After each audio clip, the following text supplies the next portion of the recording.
પાર Tapi river link project મુદ્દે રાજનીતિ તેજ થઈ છે। વલસાડના સાંસદ ધવલ પટેલના કોંગ્રેસ પર પ્રહાર। આદિવાસી સમાજને ભાજપ સરકાર પર વિશ્વાસ તેવું ધવલ પટેલનું કહેવું છે। કોંગ્રેસ લોકોને ગેરમાર્ગે દોરે છે। 2017નો જૂનો ડીપીઆર બતાવીને લોકોને ગેરમાર્ગે દોરવામાં આવ્યા। વાંસદાના ધારાસભ્ય પોતાની રાજનીતિ ચમકાવે છે તેવું ધવલ પટેલે કહ્યું। જે ઉમરગામથી અંબાજી અમારી આદિવાસી પટ્ટી છે એમાં એ ઊભા થવાના પ્રયાસ કરે પણ જે લોકોના પ્રશ્નો છે એને લઈને નથી ઊભા રહેતા। આવી રીતના ગતકડા કરીને ષડયંત્ર કરીને ઊભા રહી રહ્યા છે। એનાથી આદિવાસી સમાજના લોકો પણ હવે નફરત કરી રહ્યા છે। કાલે જે મને જાણવા મળ્યું કે આ વાંસદાના ધારાસભ્ય વોટ્સએપ ગ્રુપમાં અલગ અલગ પોતાના મેસેજ મૂકતા હતા। આદિવાસી સમાજના લોકો હવે એમને મેસેજ કરે છે કે હવે તમારી કોઈ પણ વાતમાં અમે આવવાના નથી, ગેરમાર્ગે દોરાવાના નથી, ફક્ત ને ફક્ત તમારી રાજનીતિ ચમકાવવા માટે આ પૂરું કરી રહ્યા છે।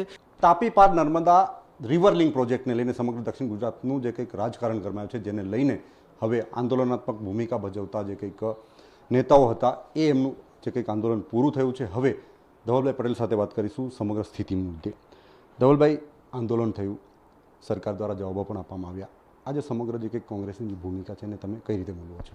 જી, જે છેલ્લા 10 થી 15 દિવસમાં કોંગ્રેસ એમ કહેતું હતું કે મહારેલી થશે। આજે મહા સુપર ફ્લોપ રેલી આ પુરવાર થઈ છે। જે 1 લાખ લોકો, 70,000 લોકોના સપના સેવી રહ્યા હતા કે એટલા લોકો આવશે, ફક્ત ને ફક્ત 1000 થી 1200 લોકો જ આવ્યા છે। અને આદિવાસી સમાજે સ્વયંભૂ મોદી સાહેબ અને ભારતીય જનતા પાર્ટી પર વિશ્વાસ મૂક્યો છે। જે શ્વેતપત્ર અમે ઇસ્યુ કર્યો છે કેન્દ્ર સરકાર અને રાજ્ય સરકારે, એમાં પૂરો વિશ્વાસ છે કે અમારા આદિવાસી સમાજને કોઈ પણ જાતની હાનિ ભારતીય જનતા પાર્ટીને મોદી સાહેબ નહીં કરવાના અને પાર Tapi Narmada river link project નહીં કરવાની એની વાત પર અમારા આદિવાસી સમાજને વિશ્વાસ છે। છેલ્લા કેટલાક સમયથી ખુલાસાઓ આપવામાં આવે છે રાજ્ય સરકાર દ્વારા, તમારા દ્વારા અને કેન્દ્રીય કેબિનેટ મંત્રી દ્વારા પણ ખુલાસા આપવામાં આવ્યા છે। રાજકીય જીત કહી શકાય આને? બિલકુલ મોટી રાજકીય જીત છે, કારણ કે પોતાનું વાંસદાની સીટ બચાવવા માટે પૂરું કાવતરું રચવામાં આવ્યું હતું કે 2017નો જૂનો ડીપીઆર બતાવીને લોકોને ગેરમાર્ગે દોરવાનો પૂરો પ્રયાસ કરી રહ્યા હતા।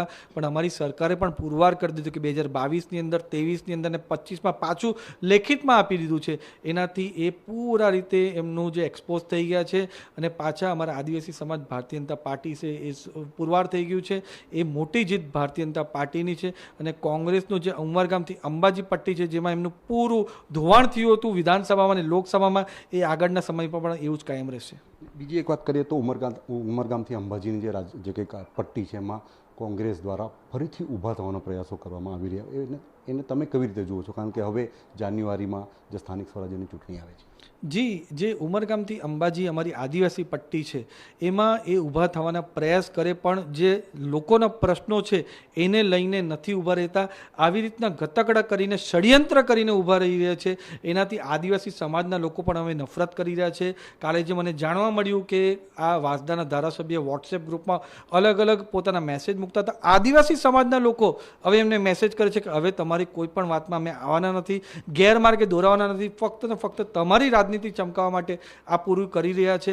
એટલે મને નથી લાગતું કે આવતા 20 વર્ષની અંદર ઉમરગામથી અંબાજી જે આદિવાસી પટ્ટી છે એમાં કોંગ્રેસને કોઈ પણ જાતની સફળતા મળે। અંતે ડીપીઆરની જે વાત છે અને સમગ્ર જે કંઈક જળશક્તિ મંત્રાલયનો જે કંઈક જવાબ પણ આવ્યો છે, રાજ્ય સરકારે પણ જવાબ, શું સ્થિતિ અંતે?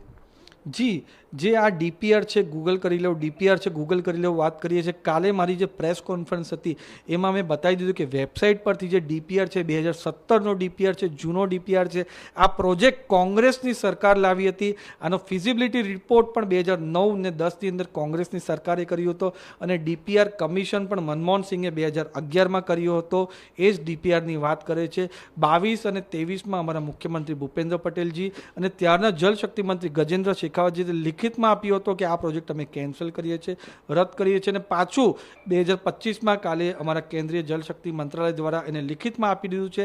એટલે આ મુદ્દો 2022 અને 23માં જ અંત થઈ ગયો, પણ આજે અને કાલે આ મુદ્દોનો ફાઇનલ અંત આવી ગયો છે, કારણ કે અમે લેખિતમાં આપી દીધું છે। અને લોકો પણ આજે જે કોંગ્રેસની રેલી હતી એમાં નહીં જોડાઈને આદિવાસી સમાજે પણ પોતાનું વર્ડિક્ટ આપી દીધું છે કે હવે કોંગ્રેસના કોઈ પણ જાતના પ્રોપોગેન્ડામાં આવવાના નથી। ઓકે, તો ખાસ કરીને રિવર લિંક પ્રોજેક્ટને લઈને સમગ્ર દક્ષિણ ગુજરાતનું રાજકારણ ગરમાયું છે, ત્યારે જે ગુજરાત પ્રદેશ કોંગ્રેસ પ્રમુખ અને ધારાસભ્ય એવા અમિત ચાવડા દ્વારા વિધાનસભા ઘેરાવનો પણ જે કંઈક જે કંઈક વાતો કરવામાં આવી છે, સમગ્ર જે કંઈક વાતને લઈને રાજકારણ ગરમાયું છે. હવે નજીકના સમયમાં જે આદિવાસી વિસ્તારની જે કંઈક લડાઈ છે એ ક્યાં જઈને અટકશે એ રાજકીય માહોલ નક્કી કરશે. નિલેશ ગામી, TV9, નવસારી.